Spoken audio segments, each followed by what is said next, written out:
Hey guys, it's Jack Ray here from Jazz Banjo Academy. Welcome back to our final part of our lesson series here on endings. Now, if you've watched the first two parts and you've got all those endings down, it's time for a few more advanced endings.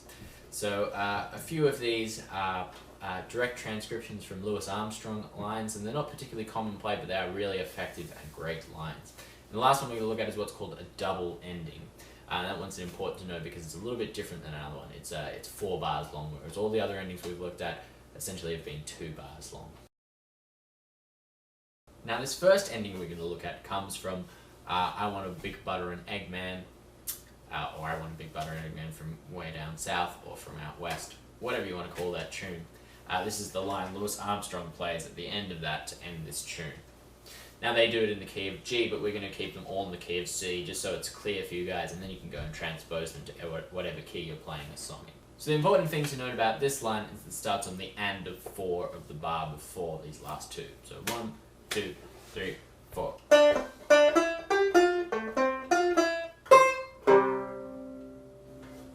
Whatever ending chord you like there as well.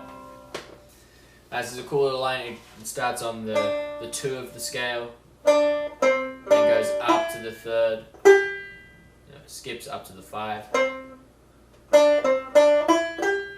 down to the 4, and we play our arpeggio of our 4 chord, so F, F, A, C, resolve down to our 3rd of our 1 chord,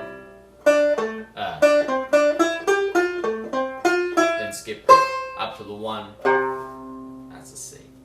Easy to do it in C, of course he was doing it in G, so it was... You know, that G is quite high on the trumpet for some people, especially to just jump up and down like that. So if we look at the chords behind this ending, it's one of those turnarounds we've used a few times before. We're going C, C7, F, F minor, C, G, C. And you can hear that clearly in Kid Ory's trombone line because he descends through the guide tone sequence with that.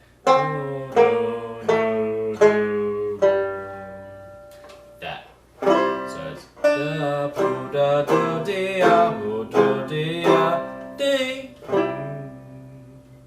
like such. So C, C7, F, F minor, C, G, C. If you want to transpose that, just use your Roman numerals. You've got 1 dominant, 4, 4 minor, 1, 5, 1.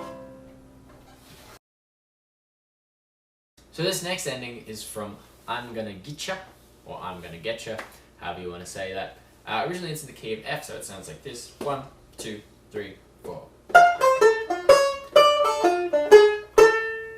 Great line. But again, we're going to do it in the key of C. So we're going to play it like this. 1, 3, 4. Exactly like that.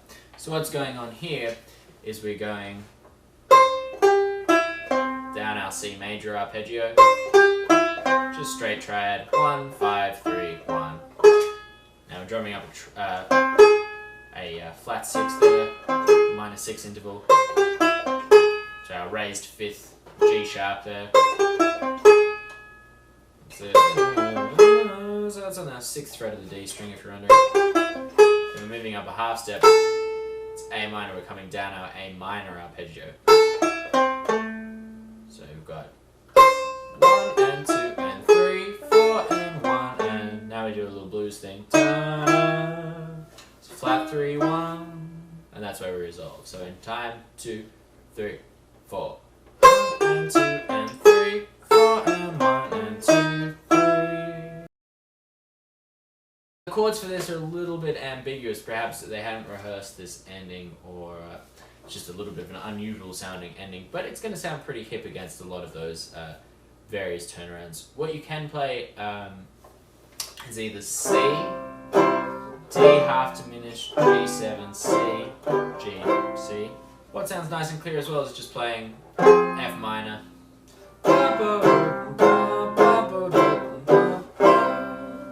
That's a pretty hip little ending.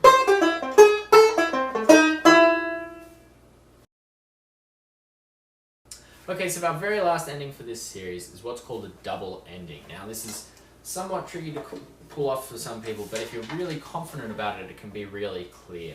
Now essentially what you're doing is you're adding in 2 bars of the tonic to this turnaround here. So we're just going to hang on 1 for 3 bars here, and then we're going 1, 5, 1 on our 4th bar. So the lick we're going to play goes like this: 1, 2, 3, 4.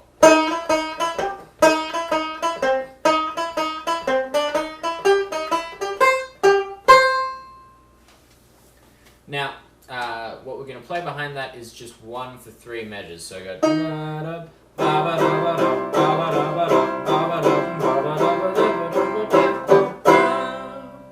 So that's a real double ending there for you. So we're hanging on 1 for 4 bars instead of the usual 2 at the end of a form that you'd usually get.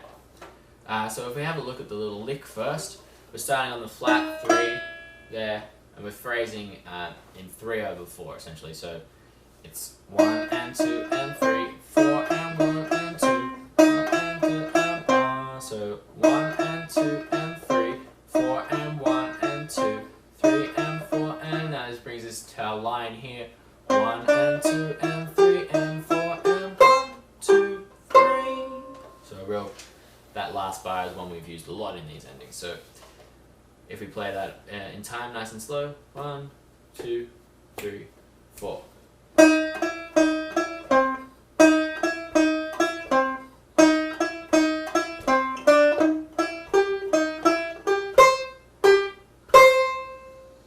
So we're starting on our flat 3, natural 3, 1, do it again, 3rd time. Now this time we're going up, C, D, flat 3, E, so E flat E, G, scale up to the G, back to the flat 3. We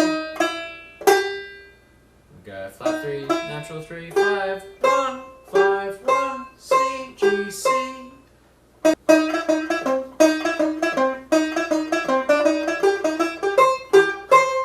And again we're just going.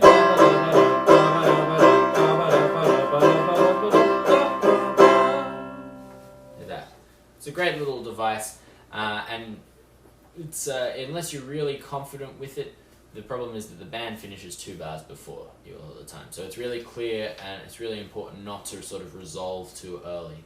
So a nice technique of that is what this lick uses, which is playing one idea over and over again, so 3 times like this. Has that sort of almost skipping record feel, right? And where you would usually end, says on 1, then we're moving, we've got that propulsion there. Could usually end there, right?